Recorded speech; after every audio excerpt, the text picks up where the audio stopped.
Hey friends, it's Christy. Welcome back to my channel. Today I'm going to bring you part 2 in my Copic favorites series. In part 1 we talked about the tools of the trade for anyone who colors with Copic markers, and today we're going to be more specific for card making. I'm going to share with you my recommendations for all the colors of the rainbow plus a few basics, while sticking within a 3-color blend inside a color family that has already been set up by Copic. I started coloring within the color families that were already set up, and I think that's probably the easiest way to go when you're starting out. So we talked about how the hex chart can be a great tool for choosing colors that may not necessarily go together in a color family, and yet they blend well together. We're going to get more into that in future videos, but today we're going to keep it really simple. So I needed to find an image or a few images that were going to work well to illustrate the colors that I wanted to share with you guys today, and I ended up choosing this little girl with her umbrella from the Hello Bluebird Rainy Day set. So I've popped a piece of cardstock in my MISTI, and we already talked about paper in the previous video. So I'm going to just add her, and I'm going to use the little dog as well so I can do some of those basic colors. And then I wanted to also use the puddle, which is from Puddle Play. I just wanted that larger size puddle to be able to illustrate some more colors. So I'm going to grab that image as well and just lay those out. And if you're not familiar with card making, the tool that I'm using is called the MISTI. It's just a stamp press. So you line up the images on your paper, and then once you have them in the position that you want, you close the door, and that door is going to pick up the stamps, and then you can ink up your images and stamp them down into place. So we need to talk briefly about inks because they are important. You want to use something that is compatible with Copic markers or alcohol markers. The one that's been on the market, I believe the longest and is probably the most common, is the Memento Tuxedo Black. And this one is widely used by card makers all over. It's just a linen pad that is filled with ink that you use to stamp out your images. It also has re-inkers available, as most of these do. So you can just re-ink it and reuse it many times. I believe my pad is like 10 years old. They also have markers, which is different than most other companies, and it has a dual tip. I mainly use the smaller one, and that is so that you can fill in any lines that didn't stamp completely, or you can alter images with that as well. Another one that I use and love is the My Favorite Things Extreme Black, and it says right on the bottom that it's compatible with alcohol markers. Lawn Fawn also has a black one. It's not this black licorice. I have been using this one and I realized that I was incorrect. They have one called Jet Black that is actually Copic friendly. So I wouldn't recommend this one, even though I have been using it with some success. They also have other colors such as the Crunchy Leaf if you want more of a brown tone instead. They have a gray as well. And you can see right on the packaging it also says alcohol ink friendly.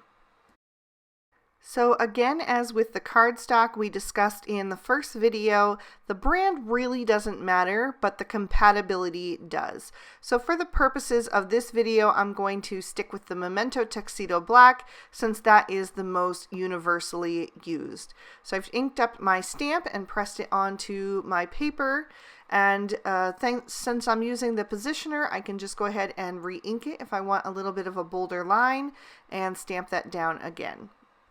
So another thing that is important to discuss before we get to the coloring is the surface that you are coloring on. Copics bleed through to the back of your cardstock. That is how they blend. They soak into the weave of the paper. So they need a place to be able to do that. If you are working on a slick surface, such as a glass mat, your coloring is probably going to come back out and bleed because it has nowhere else to go. So you want to be working on a porous surface. And if you don't have a porous surface, at least put a piece of spare cardstock underneath so that there is something for that ink to soak into. You're also going to want to have your Copic color chart handy. I keep mine always on my right hand side. Since I'm left-handed, I hold my markers in my left hand, and then I have the color chart on my right. I also keep a piece of black cardstock over to the right just to set my markers down so that if they leak or touch my work surface, they don't get it full of ink. So that's just something optional, but I thought I'd let you know. So very briefly, I'm going to go over the Copic numbering system. The letter in front represents the color family, so in this case, the R stands for red. The second letter is for the saturation, so it ranges from 00 to 9, with 00 being the least saturated or most washed out, and 9 being the most or deepest saturation. The second number also ranges from 00 to 9, and it represents the brightness. So the 0 is going to be, or 00 is going to be the most pure, while the 9 is going to have the most gray tone added to it. So this is the red combination that I would recommend for anyone starting out their Copic collection. So that would be the R22, R24, and R29. Now I know some of my viewers are going to say that this is not my favorite red combo, and that is true, but my favorite red combo does not stay within a color family. And for this particular video, I wanted to just stick to color families. So this is what I would recommend for someone first starting out, and this was the very first red color combination that I picked up. I'm going to be sticking to some very simple blending today just to kind of show you guys how they work. So you want to lay down your darkest color first, and then your mid-tone, and then you finally come in with your highlight. And I do usually do a second layer on all of my colors. The orange combo that I would recommend the most is YR04, YR07, and YR09. And that is the yellow-red family. So I lay in that darkest shade, and I usually take up about a quarter of the space, and then I bring my mid-tone about halfway across.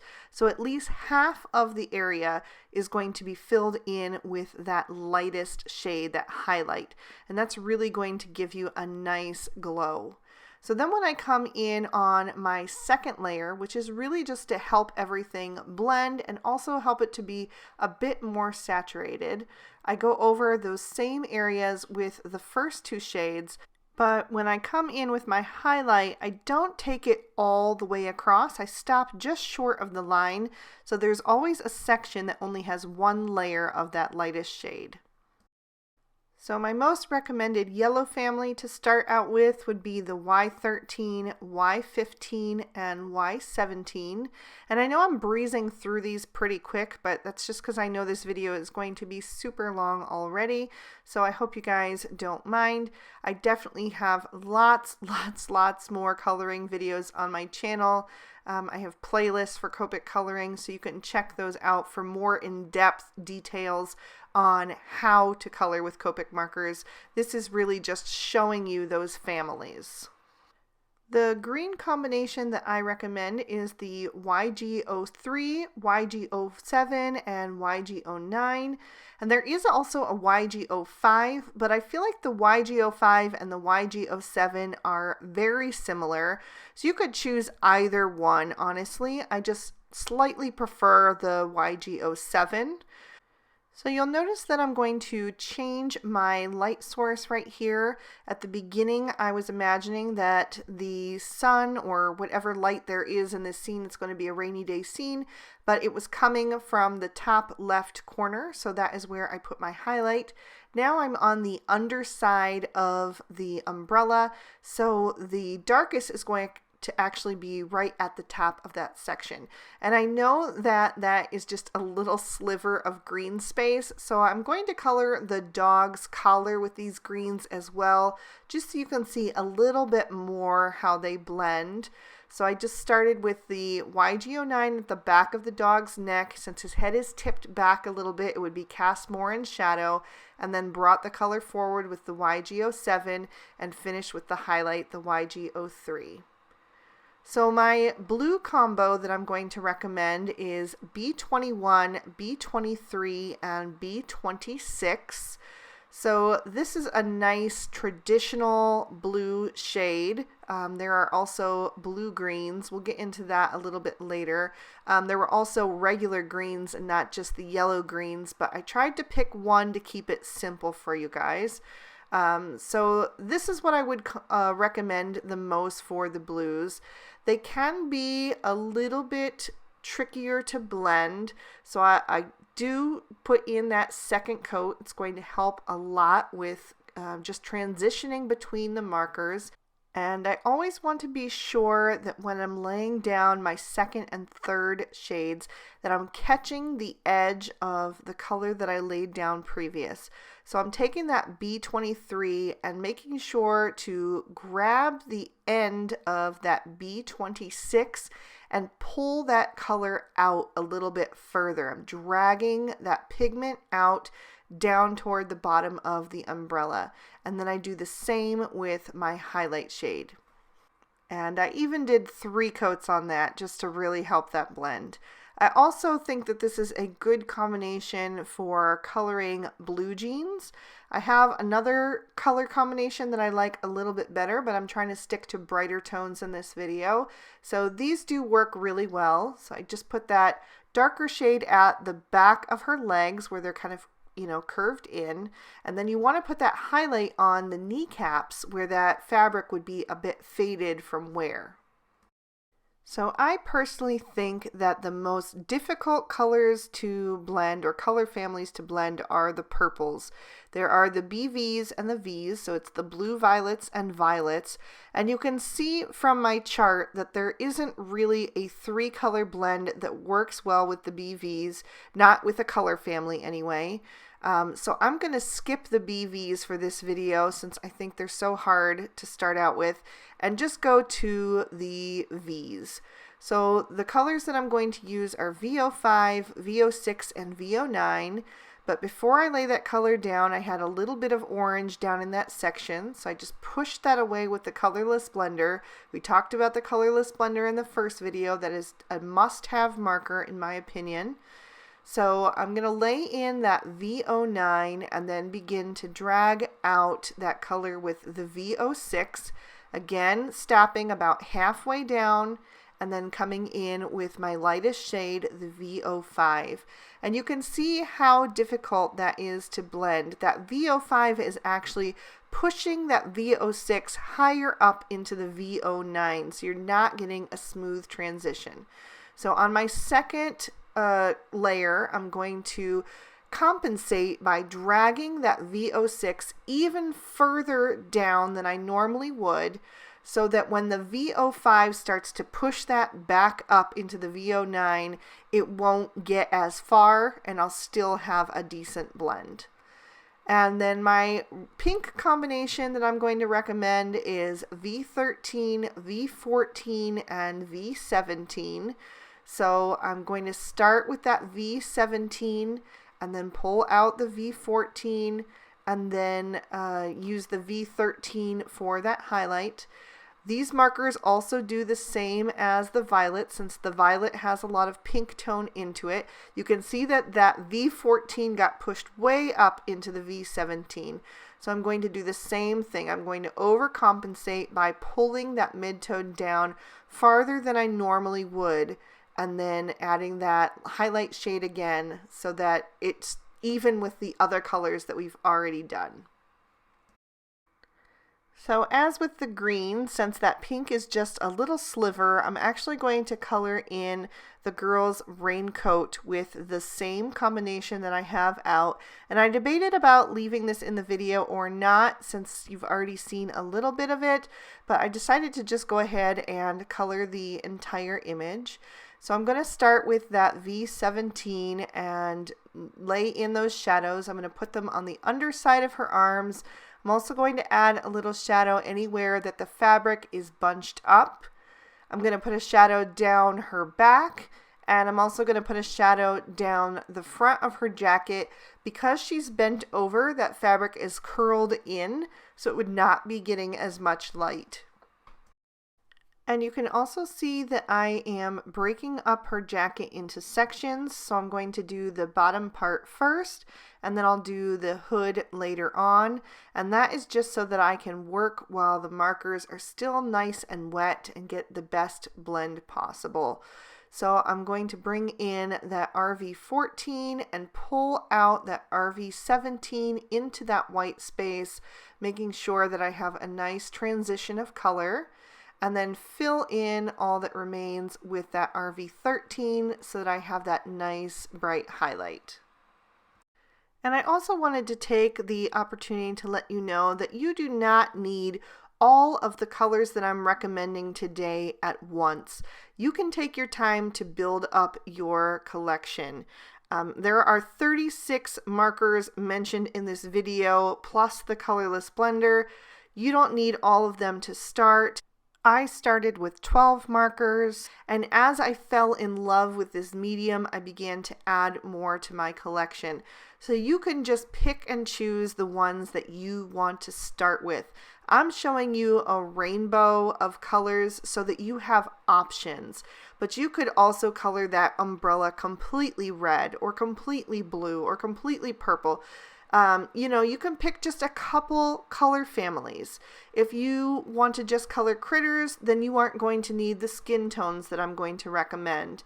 Or if you're just coloring people, you might not need the colors that I'm going to recommend for the dog.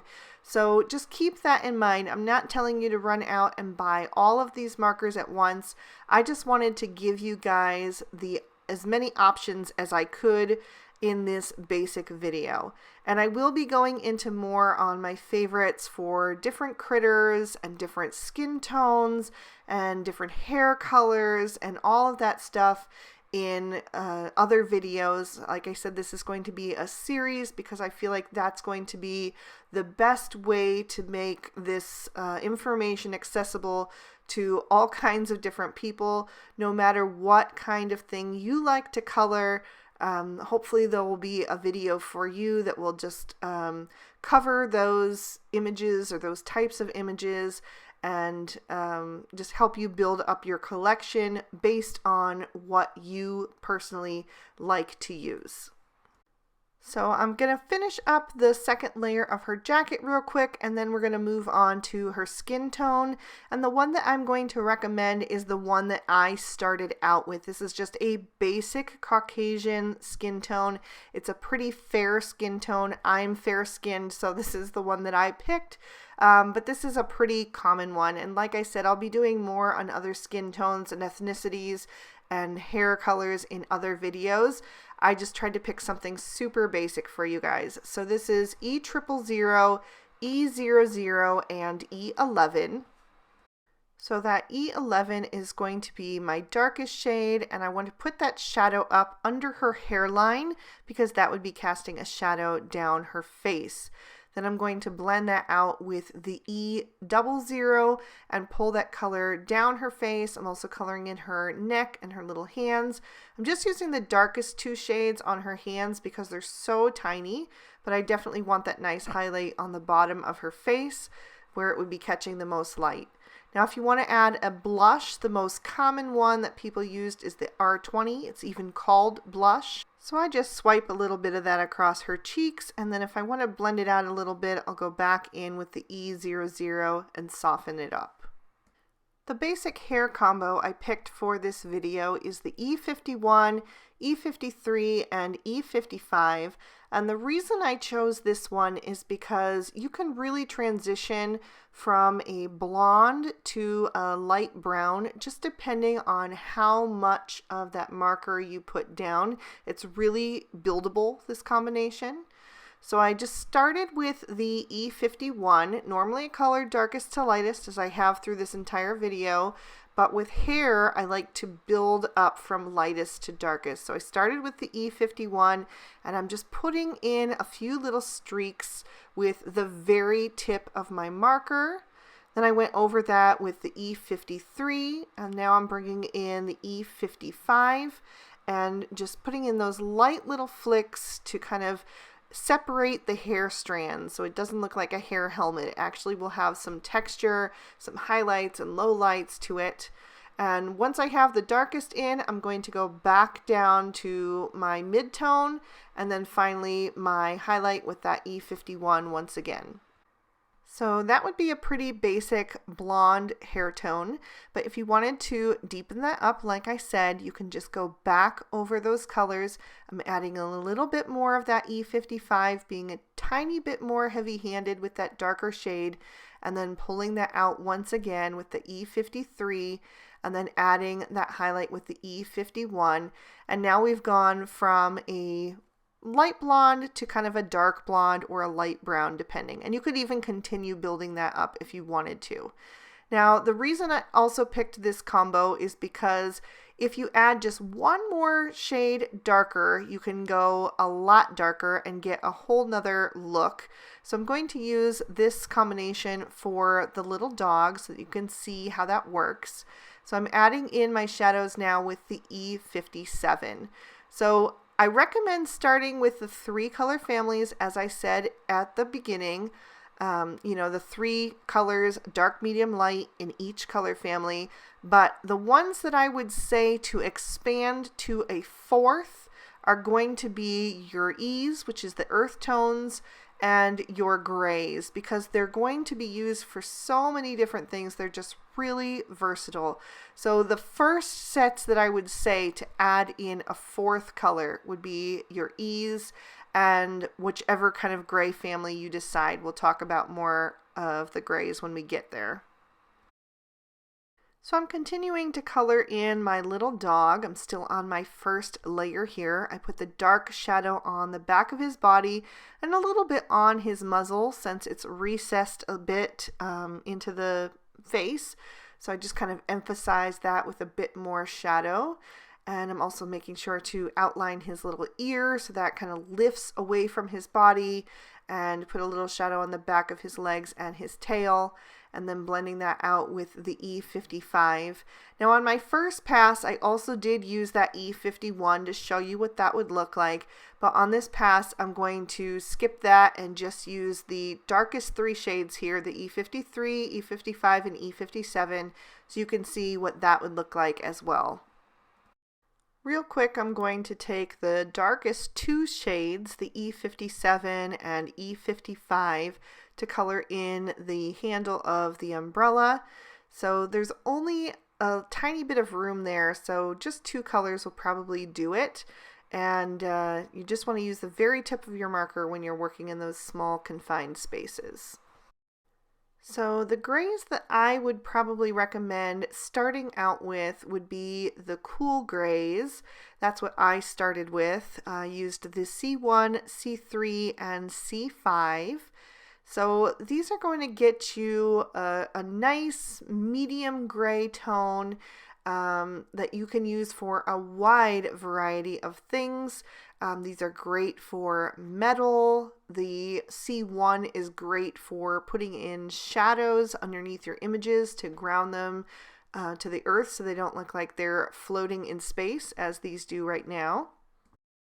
But you can see that her boots definitely look gray, and it's going to be hard to make something look black unless you can add a bit of a darker marker. So as soon as you're able to, I would add the C7 to your collection, because adding that really dark marker is going to help whatever you color read as a black image. So you can even go up to the C9 and that will add even more. But I think the C7 is a good place to really create that depth, because you can add in that second layer as I'm doing now and just really beef up that contrast and get things looking pretty dark there. So definitely recommend adding in the C7, you know, as soon as you possibly can. There are 3 other gray families. There's the warm grays, the neutral grays, and the toner grays. As of this point, I only own the warm and the cool grays. I feel like those 2 families give me such a wide variety of things to color that I just haven't felt the need to get the others. So the last combination that I'm going to recommend in today's video is the BG10, BG11, and BG13. Aqua is my favorite color, and the BG11 is my favorite marker. It is the exact color of my craft room walls. So these colors work great for water, they're good for skies, they're awesome for glass. They just work for such a variety of things. So this is definitely my #1 recommended Aqua combination here. They just blend so well together and they're so versatile. But you can pick and choose. Like I said, you know, earlier in the video, you don't need to start with all the colors I'm recommending today. You know, you can pick and choose a couple color families and then always come back and pick up more as you're able to. So I'm going to actually finish the rest of this card off screen because the background is going to be a little bit time consuming and this video has been long enough already. But stay tuned to the end of the video if you want to see the finished card. But I just hope that you guys enjoyed this. As I said, I know it's long, but I just wanted it to be as comprehensive as possible and help as many people as I can. So please leave me a comment down below and let me know if you enjoyed this format and if you found this, you know, helpful to you. And if you did, just keep in mind that there will be additional categories that will hopefully be a little bit shorter, since I'll be getting more specific about different types of images. So those should be coming as soon as I'm able. And yeah, so here is the finished card. This was my very first attempt at creating a rainy scene like this, a rainy background. So it's not perfect, but not too bad for my first try. And all of the colors used in the background were colors that I recommended in this video. I didn't add any additional colors. And I even intentionally brought some of the streaks right over top of the girl where her body is sticking out from the umbrella, so she's no longer protected, just to integrate her a little bit more into the scene. So thank you guys so much for watching. If you enjoyed the video, be sure to hit that like button and subscribe if you haven't already. You can also ring the notification bell if you want to be sure that my videos always end up in your feed and you don't miss any. And if you'd like to keep watching, here are 2 other videos I thought you might also be interested in, so you can check out either of those. I hope you all have an amazing day. Bye-bye.